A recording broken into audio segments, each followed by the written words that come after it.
أهلاً بيكم حبايبنا المستمعين. وزي ما بنقول دايماً، أحسن حاجة نبدأ بيها هي الصلاة على سيدنا وحبيبنا محمد عليه الصلاة والسلام. في مدينة أصيلة الهادية هناك في المغرب، مدينة بيوتها بيضة وشبابيكها زرقاء والهوا فيها ريحته ملح من المحيط الأطلسي، كانت عايشة بطلة حكايتها السعدية. حياة السعدية كانت شبه بيتهم القديم، هادية ومقفولة على نفسها، يدوبك شعاع شمس تقدر يدخلها. السعدية كانت بنت ملامحها بريئة وهادية، وعينيها فيها لمعة خفيفة زي نجمة بترفض تنطفي في ليل طويل. كانت عايشة زي الظل في بيتها، مع أب قاسي وصامت، كلامه كله كان أوامر بتطلع في شكل نظرات حادة تخلي أي حد يبلع لسانه، وأم استسلمت للصمت لدرجة إنك تحس إنها بتتحاسب على نفسها وهي بتتنفس، خايفة زفيرها يزعج هدوء البيت الكئيب ده. روتين حياتها كان عامل زي النهر اللي ماشي في طريق واحد ما بيغيرهوش، تصحى مع الفجر، تصلي في سكون، وبعدين تغرق في شغل البيت اللي ما بيخلصش.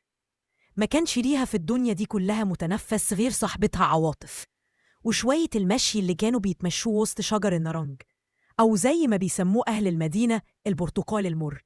الجناين دي كانت ملجأها الوحيد، كانت دايماً تسيب الفاكهة الحلوة اللي الناس كلها بتتخانق عليها وتروح بخطوات وافقة للشجر المهمل بتاع النرنج ده اللي ثماره صفرة ومحدش بيطيق طعمه اللاذع.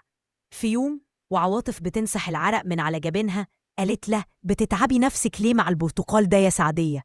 طعمه زي السم وما يصلحش الحاجة. السعدية ابتسمت ابتسامتها الهادية وهي بتقطف برتقالة مليانة وقالت: انتي شايفة مرارته بس يا صاحبتي، لكن أنا شايفة قلبه الحلو اللي مستخبي ورا المرارة دي. المرارة لما بتطبخ بالصبر والحب بتتحول لأحلى مربى. ده كان درسها في الحياة، إنها تطلع الحلاوة من قلب المرارة. وفي مطبخها الصغير وهي بتحول النرنج اللاذع لمربى لونها ذهبي وريحتها ورد وسكر، كانت بتحس إنها بتخلق حاجة منها، حاجة بتديها قيمة وسيطرة في عالم بخيل عليها. الطقوس الصغيرة دي كانت صلاتها الخاصة وثورتها الصامتة على قسوة الدنيا، وما كانتش تعرف إن الشجر ده بالذات هيكون مسرح بداية فصل جديد في حياتها عمرها ما كانت تتخيله. في يوم والشمس بتميل للمغيب والسما بقت برتقالي في بنفسجي، والسعدية منهمكة بتقطف النرنج بحنية كأنها بتكلم كل واحدة قبل ما تقطفها، وعواطف واقفة جنبها بتناولها السبت. فجأة سمعوا صوت خطوات ثابتة بتدوس على ورق الشجر الناشف. السعدية اتنفضت وبصت بحذر، أما عواطف شهقت شهكة مكتومة. شافوا قدامهم راجل شاب لابس زي الشرطة الرسمي، طويل وعريض وملامحه جادة بس فيها وسامة هادية. قرب منهم ببطء وعلامات الاستغراب على وشه، وقال بصوت رخيم وعميق: مساء الخير. صوته كان له وقع غريب على السعدية. عواطف ردت بصوت متلخبط: مساء النور. أما السعدية ففضلت ساكتة وضمت البرتقالة اللي في إيدها جامد. الضابط الشاب وجه كلامه ليها مباشرة بنبرة فيها نصح وحزم: البرتقال ده ما بيتكلش يا أنسة، طعمه مر جدا ومش صالح للأكل. السعدية اتشجعت ورفعت عينيها وبصت له لأول مرة.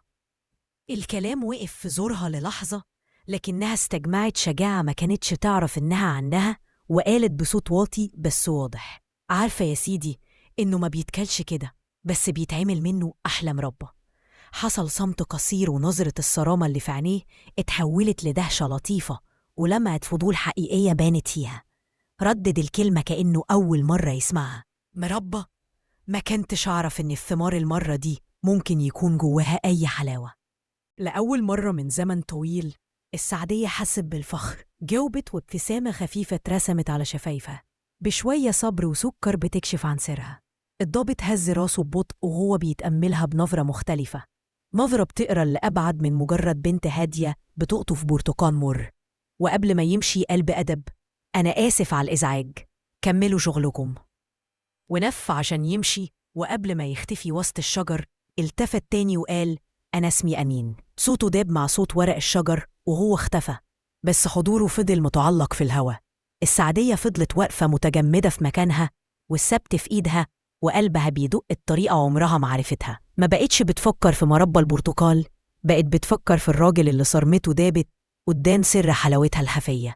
والأول مرة حست إن البرتقال المر ما كانش مجرد فاكهة، ده كان قدر مستنيها تحت أغصانه. أمين مشي، لكن خياله فضل منقوش في روح السعدية. رجعت بيتها والسبت بتاع البرتقال كان أتقل من العادي، مش من وزن الثمار، لأ، من وزن إحساس جديد بدأ يتزرع جواها. قعدت في أوضتها الضلمة تسترجع كل تفصيلة في اللقاء ده، وسامته، وقفته الواثقة، وتحول نظرته من جدية الضابط لدهش الطفل لما سمع عن المربى. طول عمرها بتكره أي شكل من أشكال القسوة أو السلطة، عشان عايشة تحتها كل يوم في بيتها من أبوها. لكن أمين كان مختلف. صرامته كانت صرامة مسؤولية متغلفة بحنية خفية، ولما اتكلمت عن سر البرتقال بتاعها شافت في عينيه تقدير عمرها ما شافته من حد. هو سمعها، وده لوحده كان شيء عظيم بالنسبة لبنت محدش متعود يسمع أحلامها الصغيرة. تاني يوم وعواطف بتساعدها تقطع قشر البرتقال قالت لها بمكر: شفتي كان بيبصلك ازاي؟ صوتك كان هيتخنق بس رديدي عليه بثقة. السعدية هزت راسها بابتسامة خجولة. ما قدرتش تحكي لعواطف الحقيقة كلها، ما قدرتش توصف ازاي صورته بقت بتلف في خيالها زي الفراشة، بتلون كل لحظة بألوان جديدة. كانت شايفة فيه مزيج عجيب، صرامة بتحمي مش بتجرح، ورقة متخبية ورا زي رسمي، زي ما حلاوة المربى متخبية ورا مرارة النرج. ده كان صورة الراجل اللي رسمتها في أحلامها البعيدة. الأيام اللي بعد كده عدت على السعدية تقيلة وبطيئة، بس ما كانتش زي الأول. كان في بذرة أمل صغيرة زرعها اللقاء العابر ده في أرض قلبها العطشان. بقى الذهاب لجناين النرنج طقس مقدس، محاولة يائسة إنها تستعيد اللحظة دي تاني. كل ما تسمع صوت خطوات قلبها يتنفض، وبعدين أملها يخيب لما تكتشف إنه مجرد فلاح راجع من أرضه. اسم أمين بقى بيتردد في روحها زي كلمة سر. إعجابها البريء كبر وبقى تعلق، بقى عبادة. أمين في نظرها ما بقاش مجرد ضابط وسيم، بقى تجسيد لكل حاجة كانت بتحلم بيها وبتفتقدها: الأمان والحب. أمها لاحظت شرودها وسألتها: انتي سرحانة قوي الأيام دي يا سعدية؟ في حاجة متضايقاكي؟ هزت راسها بالنفي، وهي مش عارفة ازاي تشرح لها إن اللي تعبها مش ضيق، لأ، ده اتساع مفاجئ في مشاعرها. إحساس إنك تبقى ملك لشخص هو أصلاً يعرفش بوجودك الحقيقي. في ليلة بعد ما الكل نام فتحت برطمان المربى اللي عملتها من برتقان اليوم المشهود. دقت معلقة صغيرة. طعمها كان مختلف المرة دي، كان فيه طعم الأمل، طعم الذكرى، وطعم الحنين للقاء تاني ممكن يجي أو ما يجيش. وفي اللحظة دي السعدية أدركت إنها وقعت في الحب، حب كامل جارف ومخيف، نبت من نظرة واحدة وكلمات قليلة، زي ما وردة نادرة بتطلع في صحراء قاحلة. وما كانتش تعرف إن الحب ده اللي بدا كأنه نعمة هيكون مصدر عذابها الأكبر. حياة السعدية تحولت لسلسلة من الانتظار والخيال. أمين بقى غايب بجسمه بس حاضر بروحه أكتر من أي وقت. طيفه بقى معاها في كل حتة، وبقت تكلمه في خيالها، تشكيله من قسوة أبوها وصمت أمها. بتلهو صورة كاملة في خيالها من أمنياتها وأحلامها. عواطف كانت بتقول لها: ده لقاء واحد يا صاحبتي، يمكن هو نسي الموضوع كله. كلام عواطف كان زي السهام، بس بدل ما يأسها ولا أمين نفسه ما كانش يعرف أي حاجة عن العاصفة دي. بالنسبة له اللقاء ده كان ذكرى لطيفة، بنت غريبة بتعمل مربى من برتقال مر. ابتسم للفكرة ومشي في حياته المليانة مسؤوليات. إعجابه بيها كان بسيط وعابر، ما تحولش في عالمه وهو لقصة حب أسطورية زي ما حصل في عالمها هي. شهور عدت وحب السعدية بيكبر زي الشجرة اللي جذورها بتغوص في أرض مجهولة. الأمل بدأ يتحول لشعلة بتحرق هدوءها. حست إنها تتخنق لو ما عملتش حاجة. في يوم راحت لابنة خالتها نجاة اللي كانت أكبر منها وأجرأ، وحكت لها كل حاجة وهي بتعيط. نجاة سمعتها بصبر، وبعدين قالت لها: الحب لو ملقاش منفذ يا سعدية ياكل صاحبه، لازم نوصله، لازم تقولي له. اتفزعت، أقول له إزاي؟ أروح أقف قدامه وأقول له نجاة؟ قالت بحكمة لأ مش كده، هنكتب له جواب، رسالة تنقلي فيها صدق مشاعرك، مش طلب للحب، لأ، إعلان عن رغبة شريفة في الجواز. الفكرة كانت جريئة ومخيفة، بس كانت الأمل الوحيد. بعد تفكير طويل السعدية رفعت راسها وقالت بصوت ثابت كأنها بترمي قلبها في المجهول، خلاص نكتب الجواب. في ليلة هادية قعدت السعدية ونجاة قدام ورقة بيضة. إيد السعدية كانت بتترعش وهي ماسكة القلم. بمساعدة نجاة بدأت الكلمات تطلع من روح معذبة. إلى السيد أمين، يمكن ما تكونش فاكرني، أنا البنت اللي قالت لك إن المرارة ممكن تبقى حلاوة. من اليوم ده وأنا شايفة في وشك أمان معرفتهوش، وفي صرامتك رقة حلمت بيها. أنا عارفة إن عاداتنا ما تسمحش بكده، بس صدق اللي في قلبي أجبرني. أنا مش برمي نفسي عليك، أنا بعرض عليك رغبة صادقة في إنك تكون زوجي على سنة الله ورسوله. وقعت في الآخر بفتاة البرتقال المر. نجاة وعدتها إنها هتلاقي طريقة توصل الجواب لمركز الشرطة لأمين شخصياً. من اليوم ده دخلت السعدية في مرحلة عذاب جديدة، الانتظار. كل دقة باب كانت بتخضها، وكل لحظة تتخيل إنه هيبعت لها رد. بس الجواب عمره ما وصل لإيد أمين، وقع في إيد والدته فاطمة، ست حازمة كانت شايفة إن مصلحة ابنها فوق كل اعتبار. فتحت الجواب وقرته، وملامحها تحولت من الفضول للعبوس لقرار صارم. بنت مجنونة وقليلة الحية، قالت لنفسها، بتهمي نفسها على ابني كده. كل اللي شافته كان جراءة مش مقبولة من بنت مجهولة بتهدد خططها لابنها، لأنها كانت خلاص اختارت له عروسة من عيلة كبيرة، وترتيبات الخطوبة كانت قربت تخلص. بدم بارد الأم طبقت الجواب وحطته في صندوق خشبي قديم، وقررت تخفي السر ده للأبد، فاكرة إنها كده بتحمي ابنها، وهي في الحقيقة كانت بتدفن حب صادق وبتحكم على قلبين بالألم. الأسابيع عدت والسعدية بتستنى رد عمره ما هيجي. بدأت تستسلم لفكرة إنها غلطت، وإن أمين قرأ الجواب وسخر منها.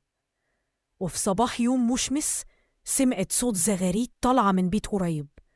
أمها دخلت عليها وقالت لها ده فرح الضابط الشاب اللي ساكن في أول الشارع، أمين ابن فاطمة.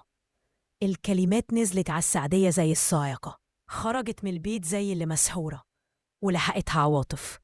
وقفت من بعيد، شافت أمين لابس أحلى لبس وعلى وشه ابتسامة عريضة، وجنبه عروسته الجميلة. في اللحظة دي كل حاجة جواها اتهدت، العالم اللي بانته في خيالها اتحطم. رجعت أوضتها مش كإنسانة، كجسد فاضي من غير روح. الزغاريد كانت بتدوي في راسها، مش كصوت فرح، كصوت تريا على غبائها. حصل لها انهيار كامل، بطلت تتكلم، بطلت تاكل، وبقت بتقعد بالساعات تبص في الفراغ. أبوها كان بيزعقلها وبيقول لها اتجننتي، وهي أصلا ما كانتش بتسمعه. عقلها اتصدع وخيوط الواقع اتفكت. الناس في الحي بقوا يبصوا لها بشفقة وخوف ويقولوا مسكينة السعدية جالها مس من الجن. محدش كان يعرف إن اللي مس مش جن، ده حب صادق اتقتل بقسوة. السنين عدت 10 20 يمكن أكتر. السعدية فقدت الإحساس بالزمن، أمها ماتت وأبوها كبر وعجز، وهي فضلت زي ما هي، بنت عجوزة في جسم لسه شباب، وشها كرمش من الحزن وشعرها أبيض. بقت جزء من معالم المدينة، زيها زي البيوت القديمة. الأطفال كانوا بيخافوا منها ويقولوا لها السعدية المجنونة. الكبار اتعودوا يشوفوها ماشية في الشوارع لابسة هدوم قديمة وماسكة في إيدها برتقالة ناشفة تلمسها كأنها جوهرة. أما أمين فكمل حياته، اترقى في شغله وخلف ولاد وبنات، بس كان دايما في حاجة ناقصة في حياته، إحساس بالفراغ. ساعات لما كان بيعدي جنب جناين النرنج كان بيفتكر للحظة البنت الغريبة دي ويبتسم ابتسامة عبرة وينسى. عمره ما عرف إن مصيره ارتبط بمصيرها بخيط شفاف اتقطع بإيد خفية. وفي يوم شتا بارد والسما مغيمة، السعدية خرجت من بيتها كالعادة، مشيت خطوات بطيئة لحد ما وصلت للطريق العمومي السريع اللي بيربط المدينة بالمدن التانية. مكان مليان دوشة وعربيات، فعقلها المشوش اختلطت الأزمنة، وشافت الطريق ده كأنه نهر لازم تعديه عشان توصل لشجرها للقائها الأول، للنقطة اللي الزمن اتجمد عندها. قلعت من جيبها البرتقالة الناشفة، بصت لها كأنها بتستشيرها، وحطت رجلها على الأسفلت. ما كانتش شايفة العربيات اللي بتجري زي الوحوش، كل تركيزها كان على الناحية التانية، على الوهم. وهي بتخطو خطوتها التانية كان القدر بيرسم خيطه الأخير. عربية جاية بسرعة، سيقها راجل غرقان في أفكاره، ما شافهاش غير في آخر لحظة. داس فرامل بكل قوته، صوت الكاوتش صرخ على الأسفلت، بس كان الأوان فات. العربية خبطت جسم السعدية الضعيف، وقعت على الأرض زي ورقة شجر ناشفة من غير صرخة. فقدت الوعي فوراً. السواق نزل من العربية مترنح، وشه أصفر زي الليمونة. كان راجل كبير، الشعر الأبيض ملا راسه. لما قرب من الجسم اللي على الأرض حس بإحساس غريب بالألفة. ركع جنبها، وشه كان مألوف بشكل محير. ولما مد إيده يشوف نبضه، عينيه وقعت على حاجة وقعت من إيدها المقفولة بضعف. كانت برتقالة مرة، ناشفة ومكرمشة. في اللحظة دي كأن صاعقة ضربت ذاكرته. ضباب 20 سنة اتمسح في لمحة بصر. برتقالة المر، البنت اللي عينيها حزينة، جناين النرنج. عينيه وسعت من الصدمة وعدم التصديق. مش ممكن، همس بصوت مخنوق. دي بنت البرتقالة المر. القدر برجع جمعه بيها في أكتر الظروف مأساوية. بقلب هيقف من الصدمة، أمين شال جسم السعدية الغايب عن الوعي وجري بيها على المستشفى. طول الطريق الصور بتجري في دماغه، صورتها وهي بتتكلم عن المربى وابتسامتها الخجولة. إزاي اتحولت للشكل ده؟ إيه اللي حصل لها؟